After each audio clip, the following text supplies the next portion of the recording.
자, 안녕하세요. 여러분과 함께하는 타로 데이트 시간입니다.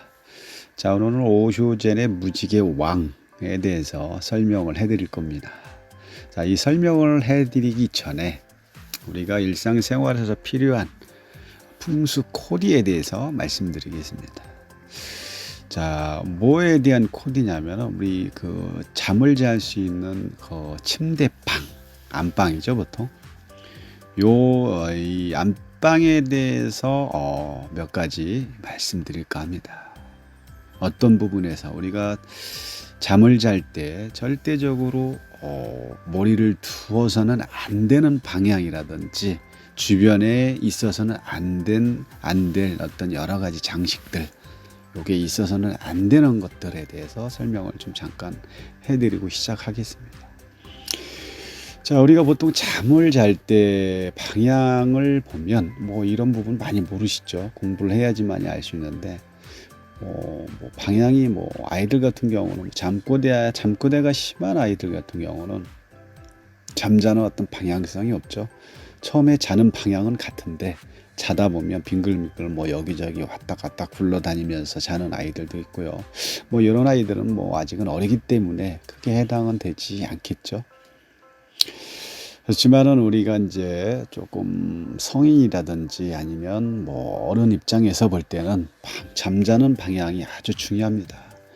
우리가 어떤 방향을 잘못 잡아서 오는 어떤 피해도 있습니다. 뭐 일이 잘 안 풀린다거나 또 가족 중에 뭐 누가 아프다거나 자꾸 꿈이 험하다거나 가위 눌린다거나 이런 부분이 다르게 생각하면 내가 잠자는 머리 방향이 잘못돼서 이런 경우도 분명히 있습니다. 이거는 뭐 어떤 그냥 말씀드리는 게 아니라 풍수학적으로 말씀을 드리는 거기 때문에 여러분들이 필요하시다면 내가 아니면 잠자는 방향이 잘못됐나? 왜 자꾸 나는 이런 가위에 눌린다거나 자꾸 왜 이렇지? 자꾸 아프지? 이럴 때는 한번 방향을 한번 바꿔보시기 바랍니다.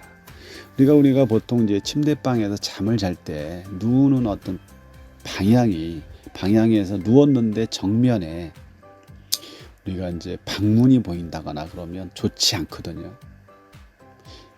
내가 딱 누워 있는데 내 앞에 방문이 있다는 거는 그만큼 잠을 자는 동안에 내 몸의 에너지가 그만큼 방문으로 빠져나가기 때문에 이로 인해서 몸이 어떤 잠을 자고 나도 찌뿌둥한다거나 잠을 잔 것 같지도 않고 이런 상황이 있지 않나요? 그래서 내 앞에 들어오는 방문이 정면을 보이면 좋지 않다는 겁니다. 내 앞에 보이는 정면은 벽이 보여야겠죠. 요거 하나 참고하시고요. 그리고 우리 침대 머리밭에 보면 머리 위에 보통 보면 뭐 서화라든지 어떤 액자 같은 그림 그리는 여러 가지 어떤 한자 서화 이런 거를 이렇게 걸어놓는 집도 있습니다. 이것 또한 상당히 좋지 않다는 거 꼭 기억하시기 바랍니다.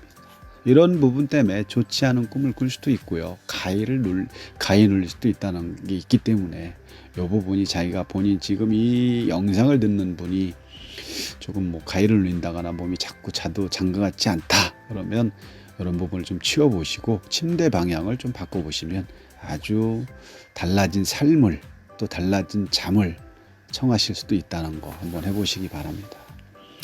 그럼 머리맡에는 뭐가 있어야 되냐? 뭐 우리가 이제 보통 다산의 상징의 어떤 석류 그림이라든지 또 돈을 들어올 수 있게 하는 뭐 사과 그림이라든지 이런 게 아주 좋습니다. 여기까지 좀 이해가 되시고 아시겠죠? 잘 헷갈리시면 적으세요. 그리고 이제 침대방에는 우리가 이제 너무 옛날처럼 뭐 샹드레 등이라든지 이런 부분은 좀 빼시고 LED 등 있죠? 이런 등을 좀 사용하는 게 좋고요. 잠을 잘 수 있게끔 편안한 어떤 장소를 만들어줘야 됩니다. 그리고 방의 어떤 모서리 부분에는 항상 음기가 있기 때문에 이런 데다는 어떤 모서리에다 등을 설치해서 이렇게 은은하게 켜놓으면 아마 잠자는데 분위기도 좋고 이런 걸로 인해 가지고 음기로 인해 가지고 우리가 이제 가위에 눌리는 이런 상황은 없을 거라고 봅니다. 우리가 잠을 자는 데는 편하게 주무셔야 되는데 그래야 우리가 다음날 일하는데도 불편함 없고 우리가 보통 보면 잠을 잤는데도 뭐 8시간, 9시간 잤는데도 잠잔 것 같지도 않은 상황 그런 상황이 있지 않나요? 그래서 이런 부분을 조금 생각을 하시고 방향성을 좀 바꿔보시기 바라고 지금 방 주변에 이런 부분이 있다면 조금 손을 대시기 바랍니다. 그리고 우리가 이제 부부금실이 부부금실이 좋으신 분들 많죠. 자, 이런 분들인 보통 여러분들 부부금실이 좋으신 분들 중에 침대를 방 한가운데 위치해 놓으셨다면은 빨리 이거를 침대를 한쪽으로 미세요. 내가 이제 그런 방의 어떤 중앙에다가 중앙 땅에다가 그 침대를 이렇게 놓으면 부부금실이 분명히 좋지 않게 에너지가 바뀌어 버리기 때문에 침대 위치를 조금 이동하는 게 좋습니다. 그리고 우리가 이제 뭐 그런 집은 뭐 많지 않을 거예요. 집이 워낙 어떤 거냐면 우리가 이제 침대 문이 뭐 쌍문, 문이 2개라든지 뭐 이런 부분, 이런 문인데다가 한가운데 침대를 설치해놨다. 그러면 이온수가 강합니다. 혹시 쌍문인 경우에는 문 하나를 분명히 사용하지 마시고 문 하나만 꼭 사용하시기 바라고 또 침대 또한 중앙에다 놓지 마시고 벽 쪽으로 이동하시면 됩니다. 그리고 또 하나가 뭐가 있냐면 침대 맡에 거울을 절대 큰 거울만 하는 거예요. 큰 거울 두지 마세요.